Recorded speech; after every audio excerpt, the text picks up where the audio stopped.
upon a far-flung field, ensconced in nature, well concealed, a pig farm lies in disrepair, long since bereft of love and care.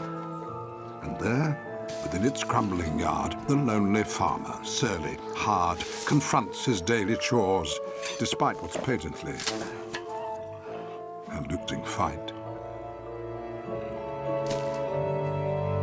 But as the sky's complexion dims, alone at night, his thick skin thins, and in his chair, now counting costs, thoughts turn to all he's had, but lost.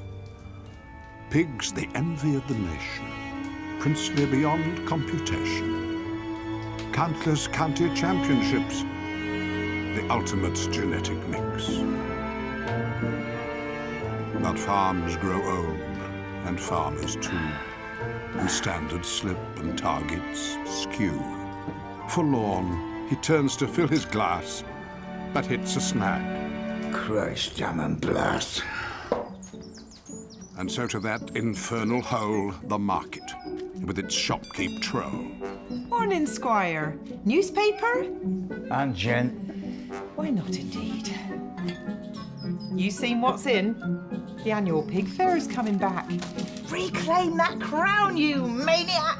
The farmer freezes, knees go weak. He takes a breath, but cannot speak.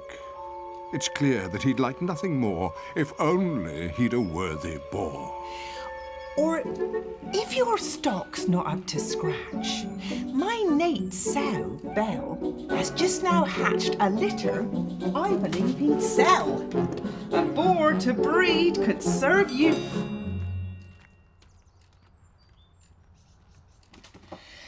Well.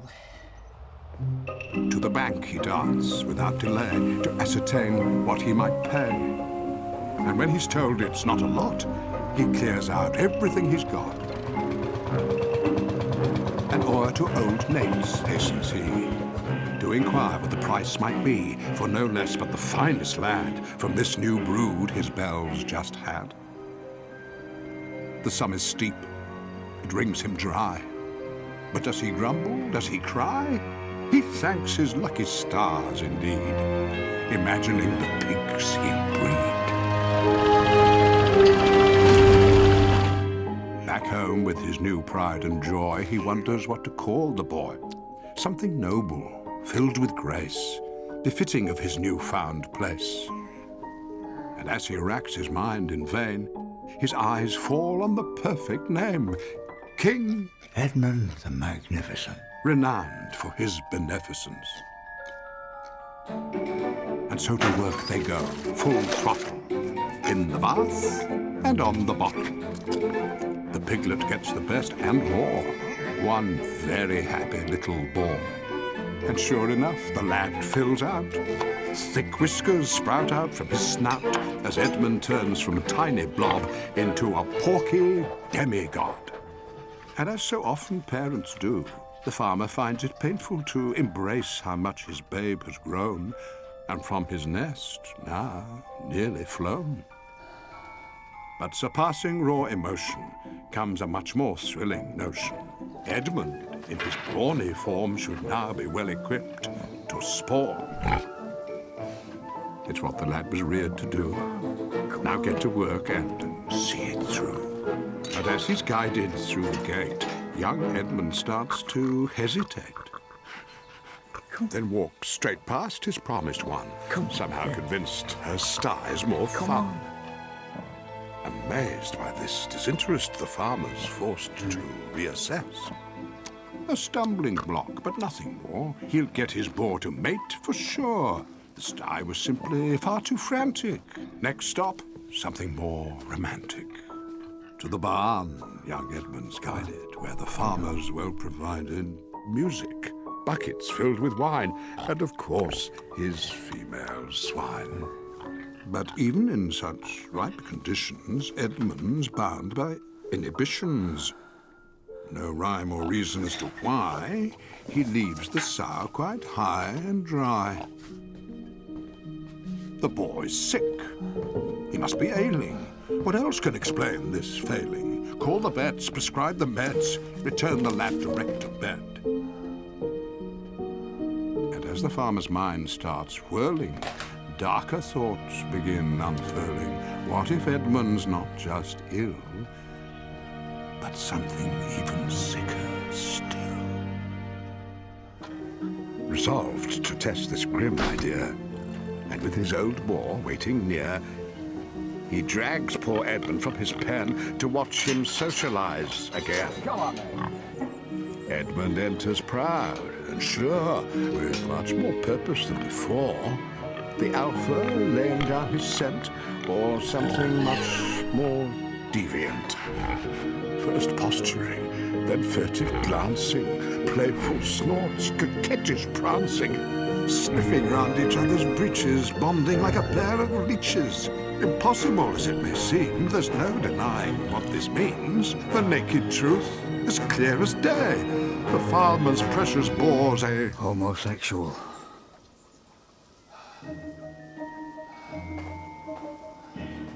Bewildered by the truth he's learned, he seeks to have the lad returned.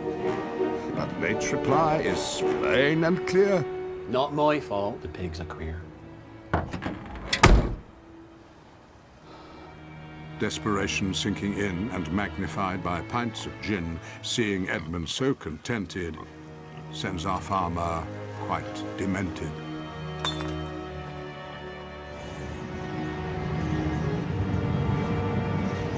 If the porker would be bred, he'll sell his limbs as meat instead. This farm's a business, pigs aren't kin.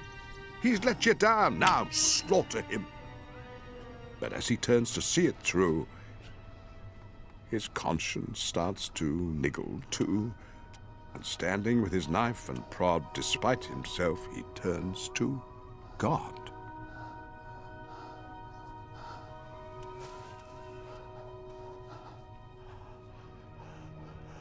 Lord, have I not always blessed thee? Why then dost thou cruelly test me? Send a sign, and I'll defend him. Else, in your silence I will end him.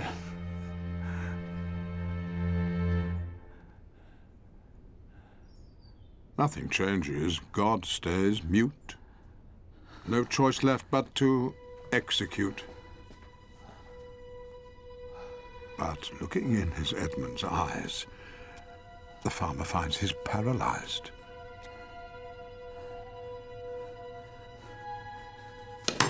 Damn you, Edmund! Straight to hell! He says, now knowing all too well that whilst the pig has dealt a blow, his own life ended long ago. Damn the trophies, damn old Nate, and damn the wretched county fate. Damn the past and damn the future, damn this shame we cannot suture. No more looking back in rancor, no more groveling to the banker. Hope is gone, it can't be mended, better off if all was.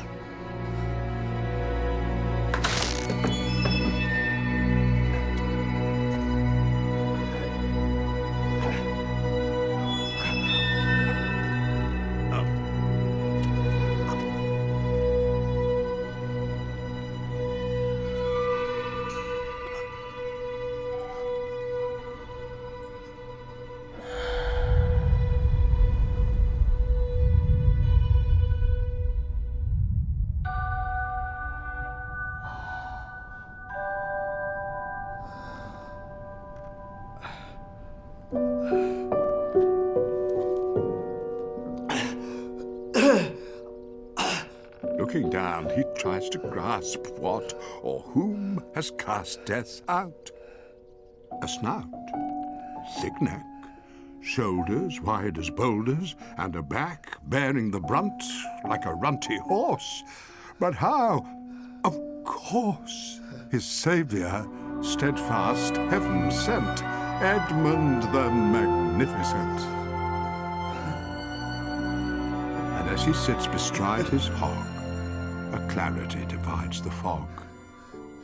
He's been a fool, consumed by fear, When life demands, we pioneer.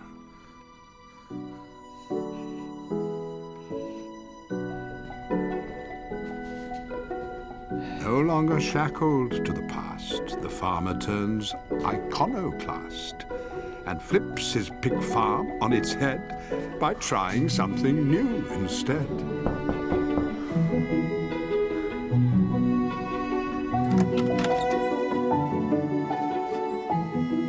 If Edmund's ill-equipped to breed, he'll make instead a noble steed and fill the farm with life anew, refashioned as a petting zoo. And folk will come from far and wide to ride the pig who plain defied the role his heritage prescribed, to honor whom he found inside.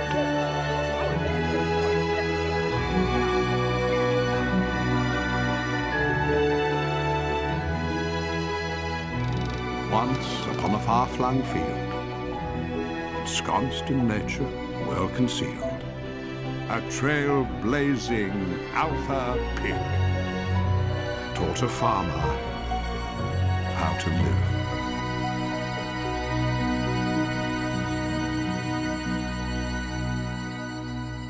live.